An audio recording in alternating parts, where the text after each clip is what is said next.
Welcome to the Choose Wealth TV episode 2. This episode is going to focus on the master budget and how to use it. So, put simply, the master budget was built based on your pay periods. So, what we have here, as you can see, is an example budget.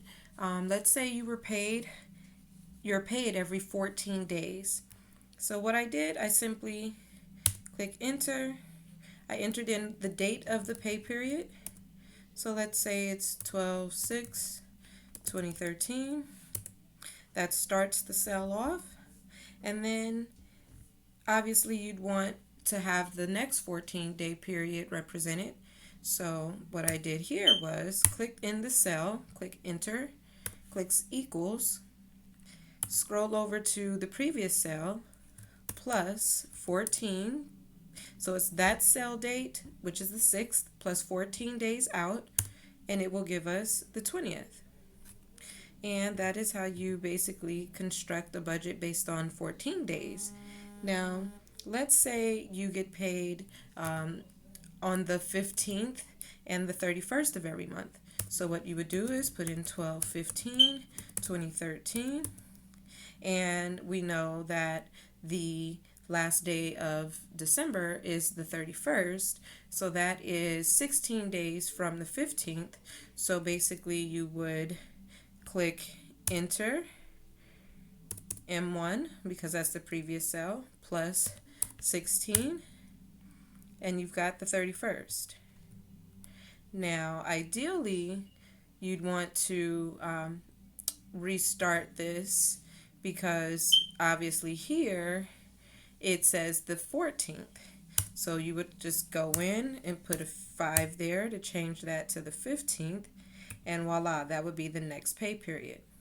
So there's a little bit of manipulation based on how many days are in the calendar month, but ultimately that's how you start to create the budget based on your pay period.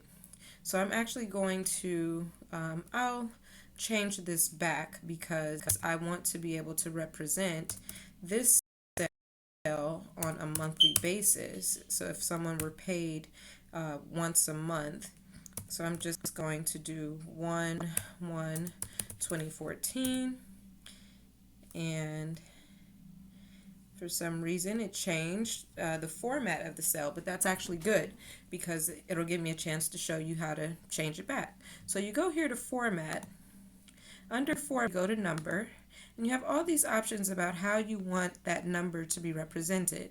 Now obviously we put in a date. We put in January 1st, 2014. So we're going to scroll down to date, click on it, and voila. Well, it should say, that's very interesting. So it should say 2014. So let me do a little bit of digging as to why it doesn't say that.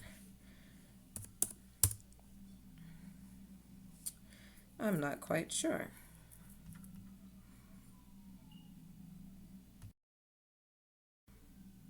Well, let us take a quick. Okay, I was able to fix it.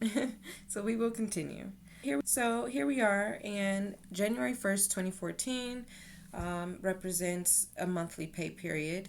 And now we'll scroll down to the income. So here what I've done, I have listed sources of income. You may have more than this, you may have less than this.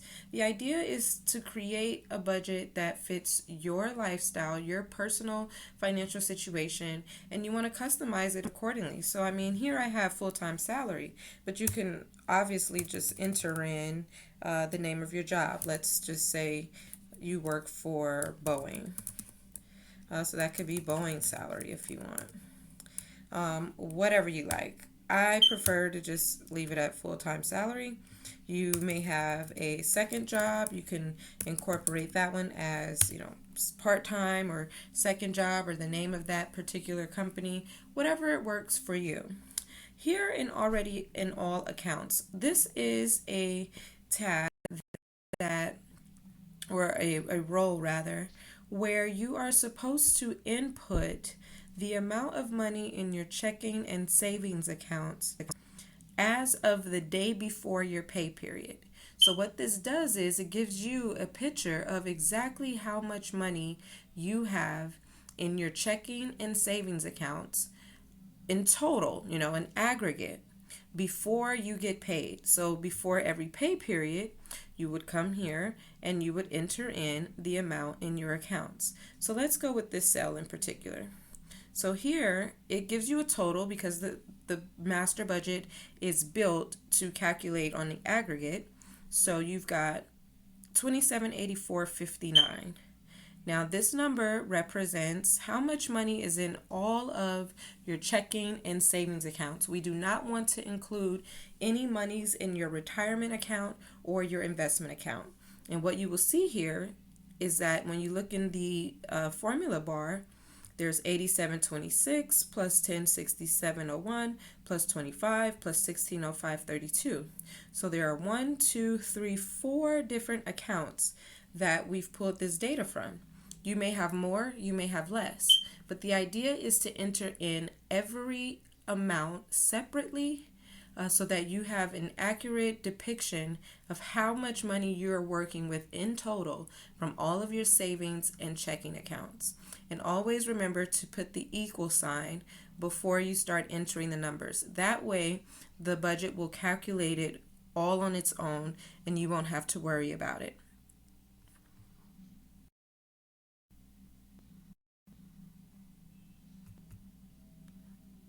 Now, how do you get the rest of the budget to calculate those same amounts? Well, ideally, what you want to do is enter in that amount from all of your checking and savings accounts. And then as money comes in, so let's say you got paid and it was $3,000 for that pay period.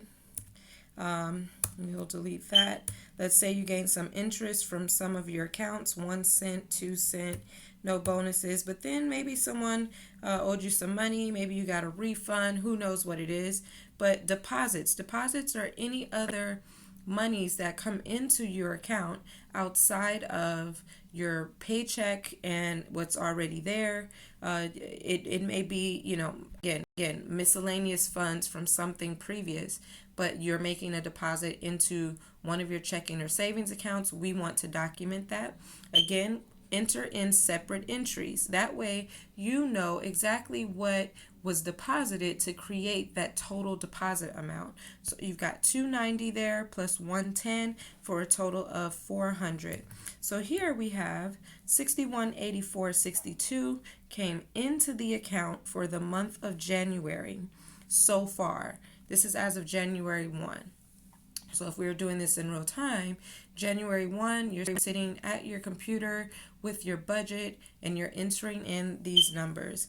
Again, the number that is already here, that represents already in all accounts, that is a number that was entered, or that amount is entered as of December 31st, 2013, because you want to know how much money was in my account before my income came through.